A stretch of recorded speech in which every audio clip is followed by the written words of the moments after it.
So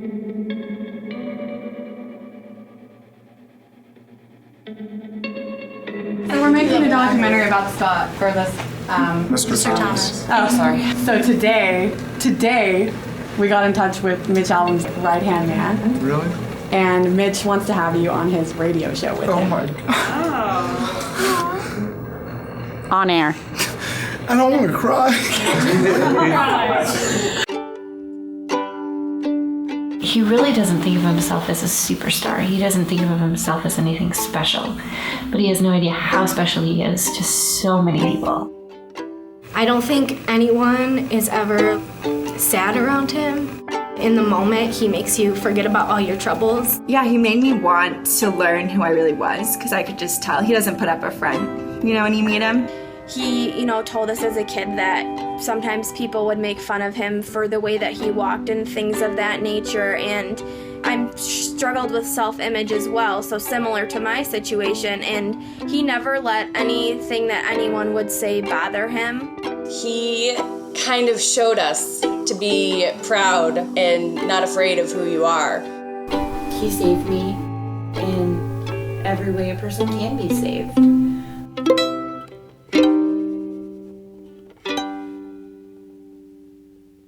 So when we heard the story of Scott Thomas, we were interested in having him come in because he is not only, by all accounts, a fantastic teacher, a favorite of his students out at Plymouth High School, but he's an inspiration.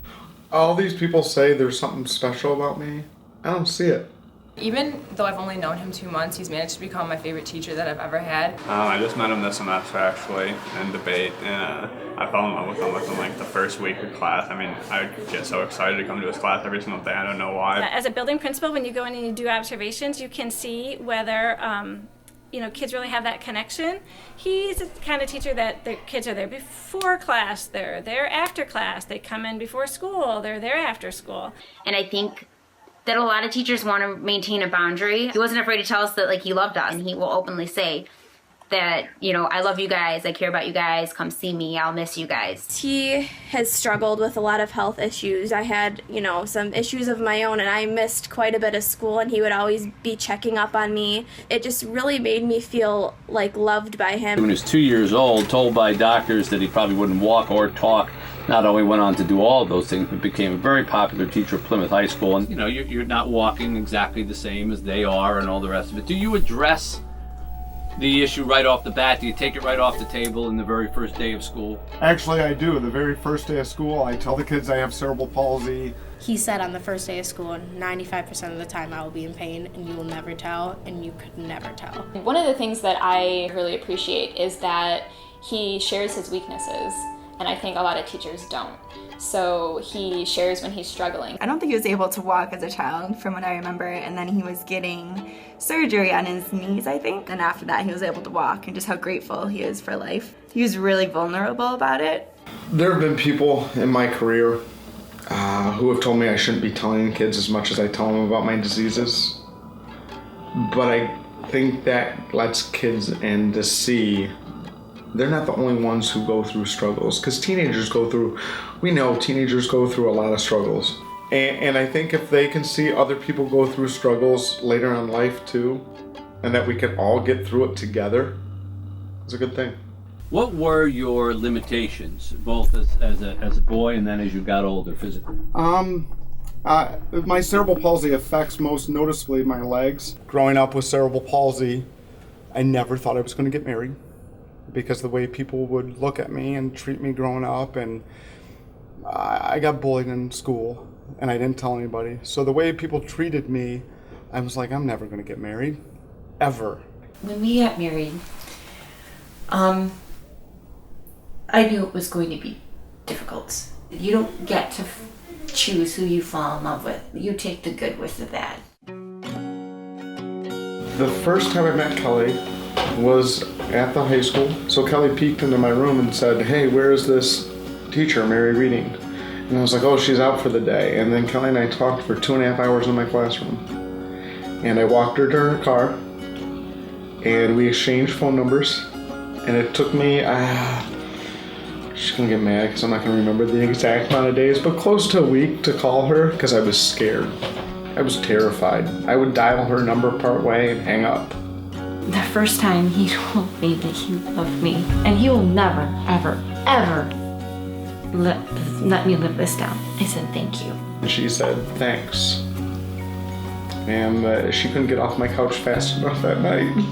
The main reason was, in my heart, I knew that I loved him, but I was scared to say it back. And we continued to hang out, and we fell in love. And it's been that way ever since.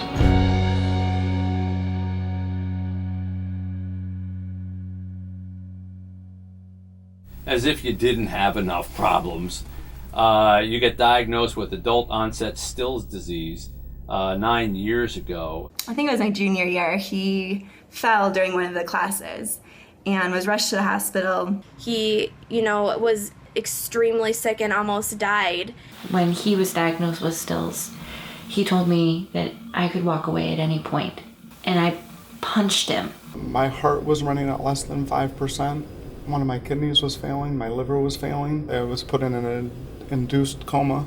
At the time, I was supposed to be planning a wedding, and they said, you're not going to be planning a wedding, you're going to be planning a funeral. And when he went into that coma, and I told him, I said, you got to come back to me. I can't live without you. I don't want to. And I was in a coma for almost 2 weeks. And I reread Tuesday with Maury in the hospital, and I finally realized there's more to life than cerebral palsy and Still's disease. And I'm like, this disease isn't gonna beat me. We're gonna get married, and we're gonna have a family, and we are gonna have everything that you've ever wanted.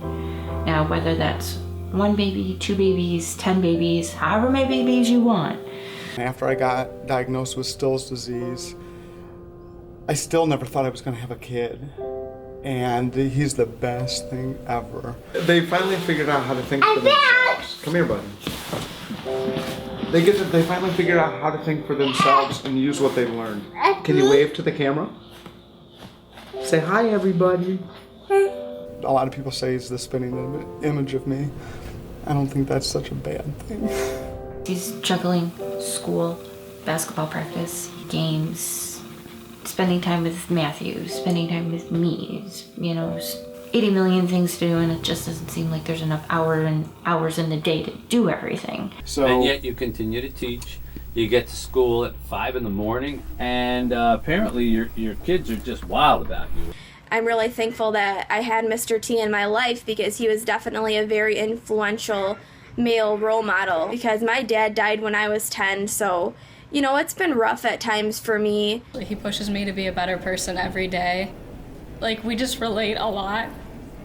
And I struggled this year a lot, and he just is able to help me find positive things in life, not always being negative and finding good in every situation and every person. After my grandpa died, I started struggling with anxiety really bad. And since then, he has been able to help me overcome that. And everyone in high school struggles with that, really being vulnerable and being yourself. Someone always has it worse, so you should always have a smile on your face. And he always says that when somebody doesn't have a smile, give them yours. So I view all of my students as my kids. He always tells us we're family to him, and we're some of the most important people in his life, and just hearing that, you don't hear that from most of your teachers, and it means a lot. Once I get to know them, they become part of my family because I truly care about each and every one of them. Whether they have a 0% in class or 108%, it doesn't matter to me because they're all special. I think that he sees people as a collection of their best traits. I love what I do, but they don't realize how much they've affected me personally, not just as a teacher, but as a person. I don't think there's a person out there that knows him that wouldn't nominate him for this documentary that you're doing for him because he personifies radiance. If a kid comes up to you, Scott, and says, how do you deal with, what you've got? How do you get through every day with all the things that you've been handed? What do you say about that? I always look at life this way. Complaining about it is not going to make it any better. It actually, in my opinion, makes it worse. You have an opportunity every time you walk through any door to do something special, and that's what I try to show each and every kid. That you are all phenomenal people and can do wonderful things despite what other people may tell you. So that's my philosophy. I don't know if it's right or wrong, it's just what I believe. I'm just trying to make every kid realize they have a special gift inside.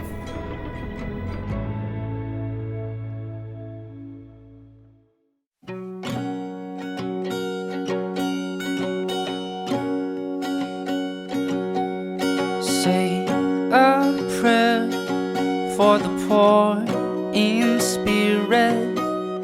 Say a prayer for the heart stricken by grief. Say a prayer for the man who's plagued by hopelessness. And if you get a chance, just say a little prayer for me.